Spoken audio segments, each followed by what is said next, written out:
Everyone, this is acyuta-bhava from Nightlight Astrology, and today we are continuing with our series on the Tao Te Ching for astrologers.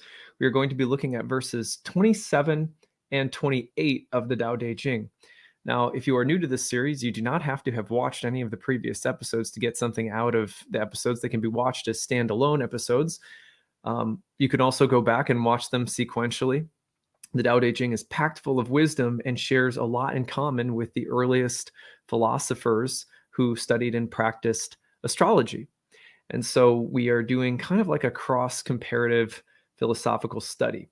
The point of this series is really to make sure that at least once a week, we are reflecting on why we're doing this. Why are we here listening to astrology? And what is the spiritual heritage behind this practice? There are many wisdom texts from around the earth that I think say often very similar things. And so I'm also hoping to help people who may be newer to spirituality or spiritual philosophy to gain an appreciation for a diverse body of wisdom literature.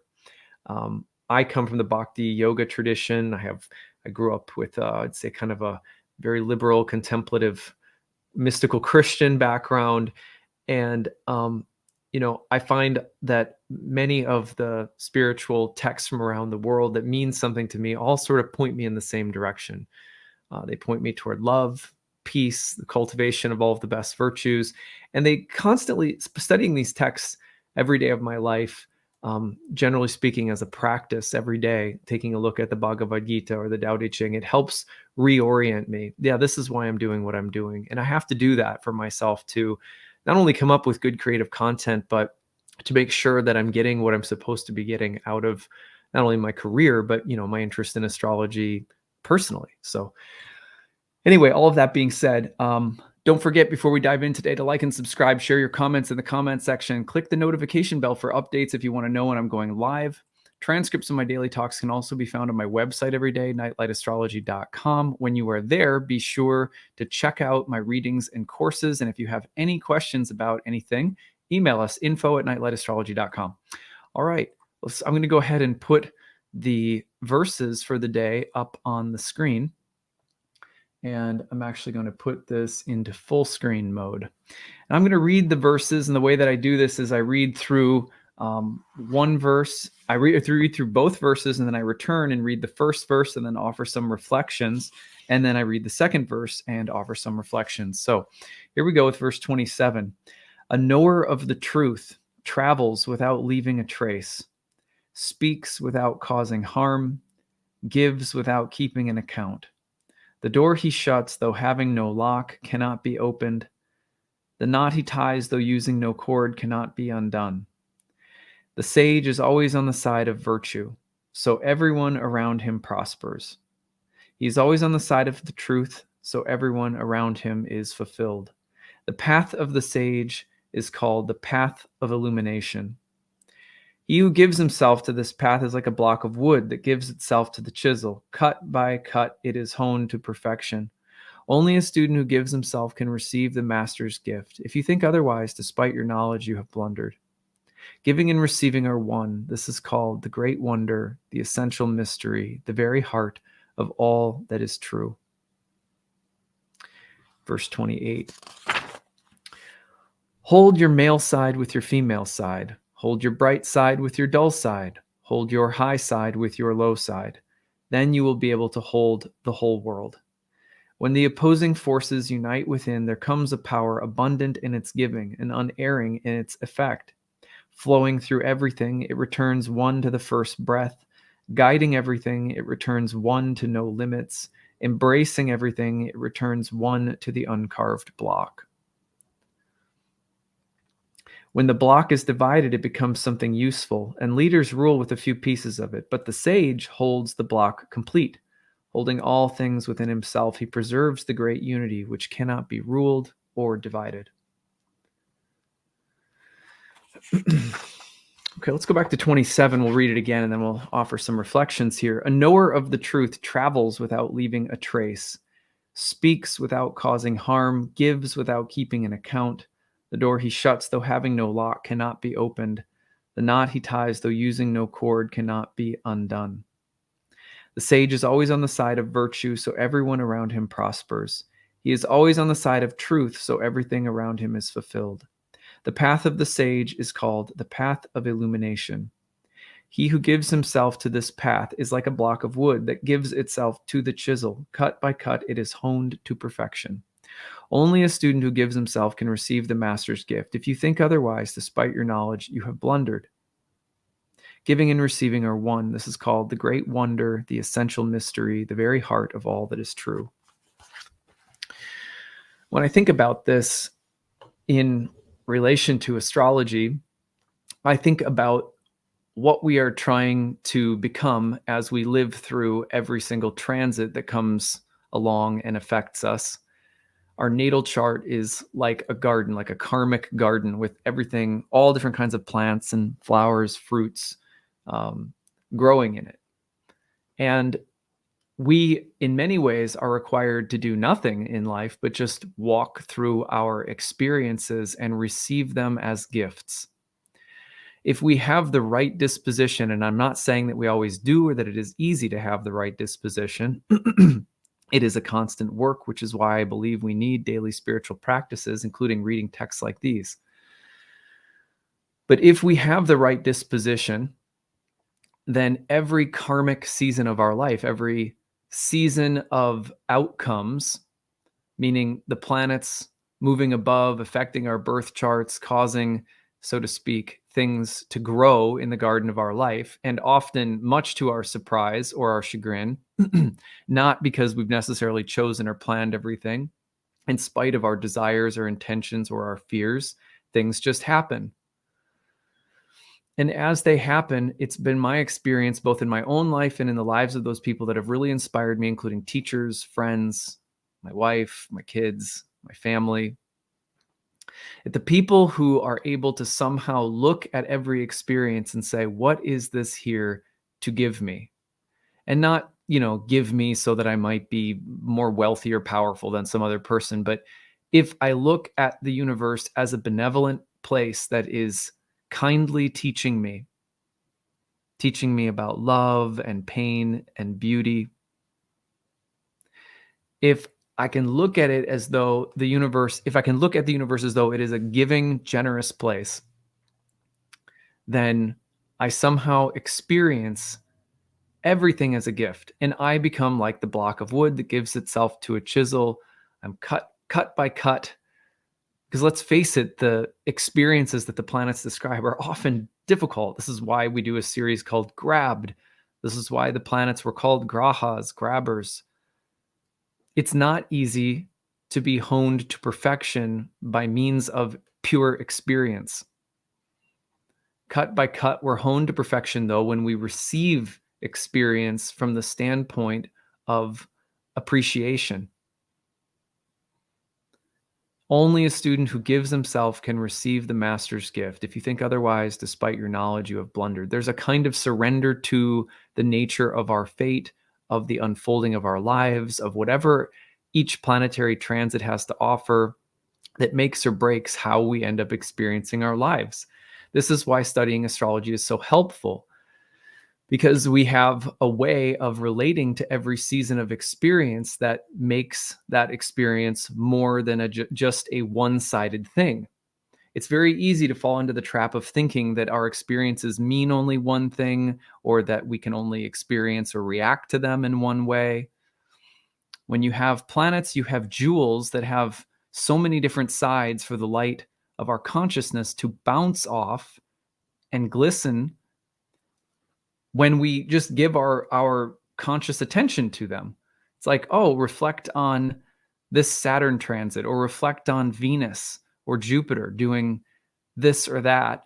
And suddenly your experience is multifaceted. And it's that reflective, appreciative mode of living that allows us to be the student giving themselves and receiving the master's gift. Giving and receiving are one. This is called the great wonder, the essential mystery, the very heart of all that is true. What is amazing is that if we receive experience in this way, the people that I love the most, I started off saying that they live this way. the people that I appreciate the most, that have taught me the most about how to be a better person, what I've observed in them has been the ability to appreciate experience, to stay curious about it, interested, reflective upon the nature of experience, as though they're always treasure hunting for God in their own midst. Doesn't mean it's easy. It's not some Pollyanna positivity we're talking about here.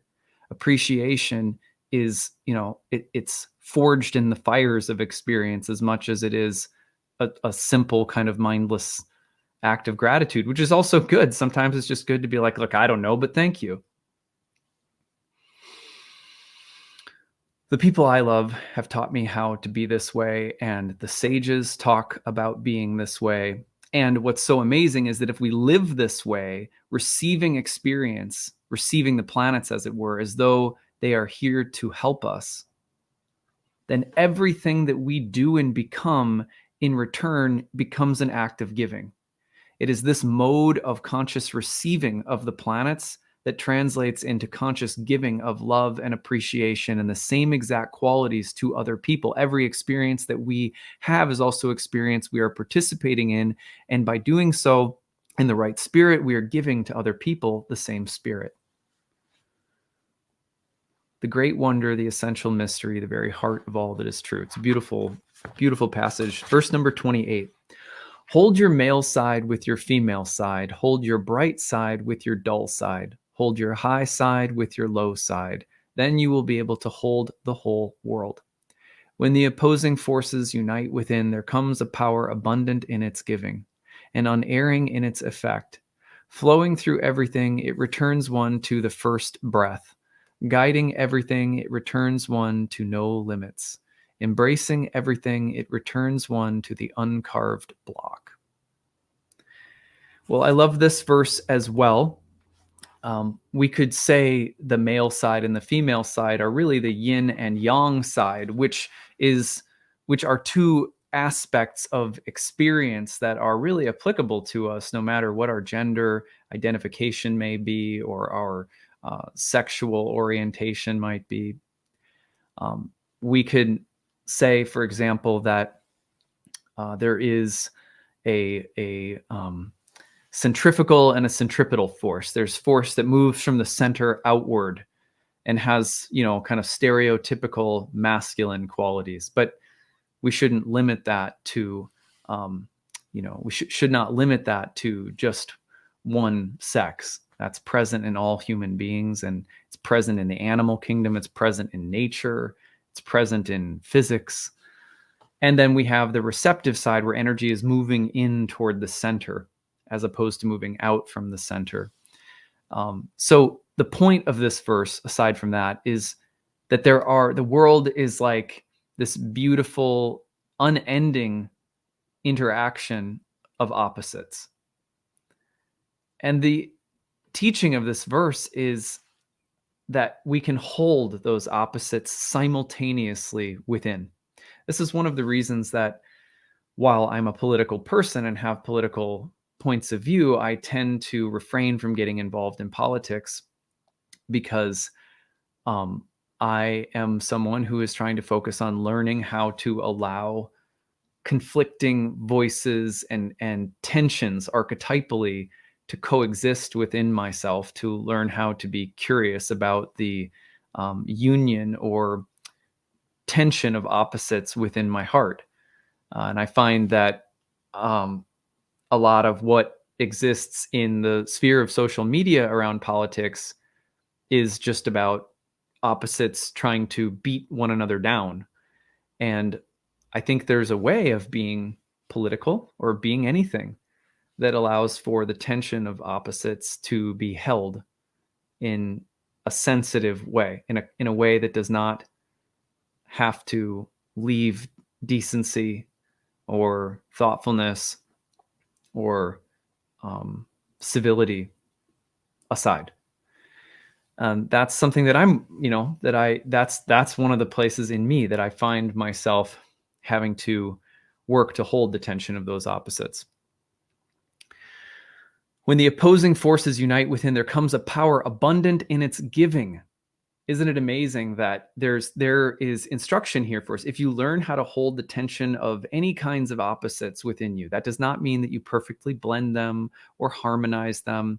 It's when the phrase the opposite opposing forces unite within, it means that it doesn't mean that they aren't still opposing forces. It means that opposing forces have found some way of working cohesively.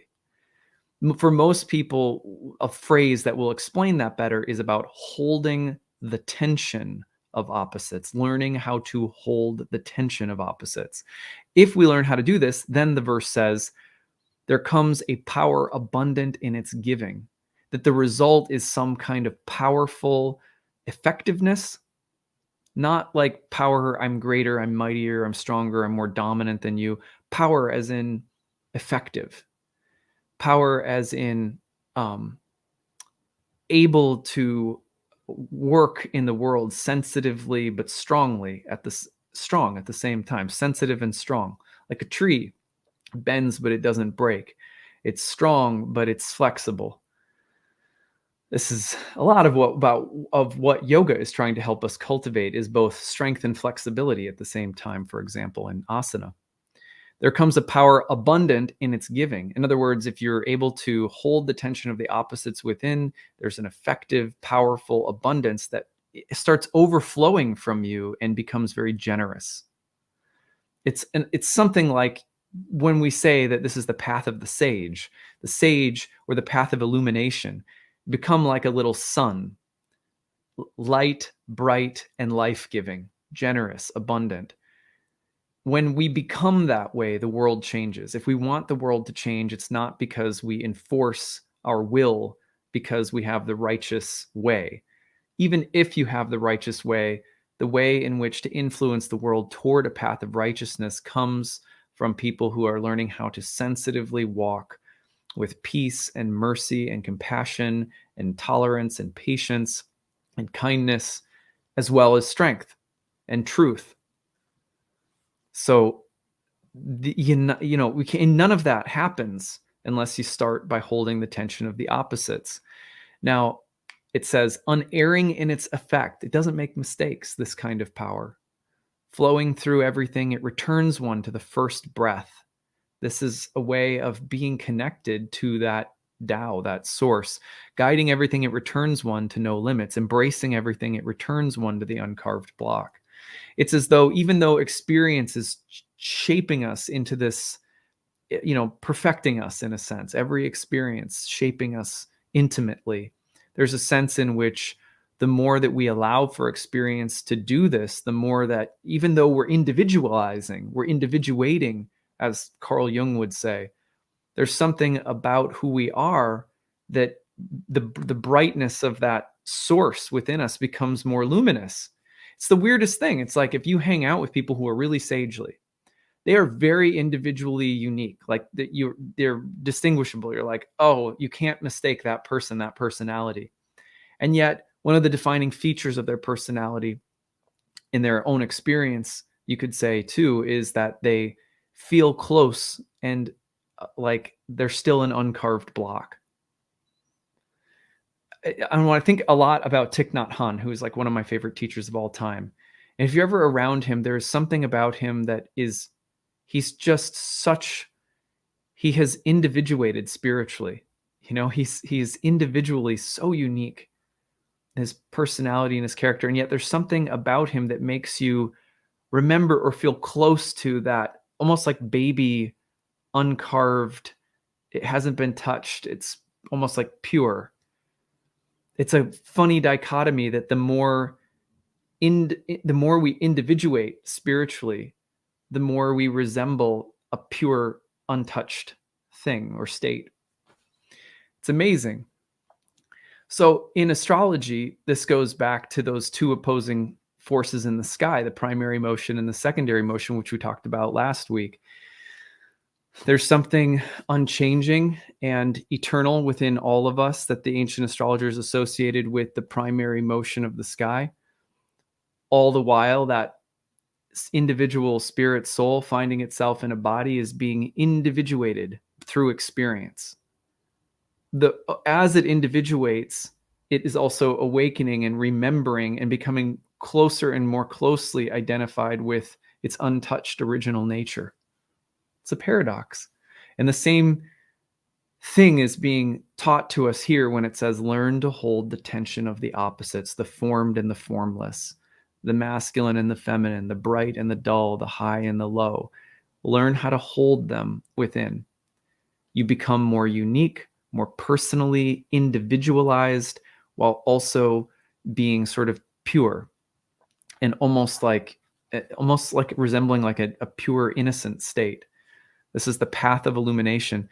The ancient sages, of course, believed that by following the planets and paying attention to them, and by living a reflective lifestyle, as we see the planets carving out our day-to-day individuation, that in doing this, we remain close to, or we cultivate that original pure state.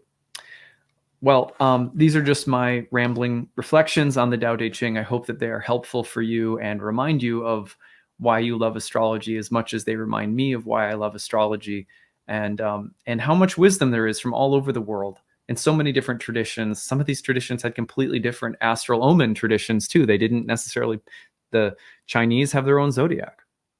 So hopefully this also just gives us appreciation for the myriad number of ways in which this divine knowledge has shown up in human history, and all of the ways it will continue to show up and surprise us with new things too. All right, well, that's what I have for today. Hope you guys are having a great week, and we will see you again next time.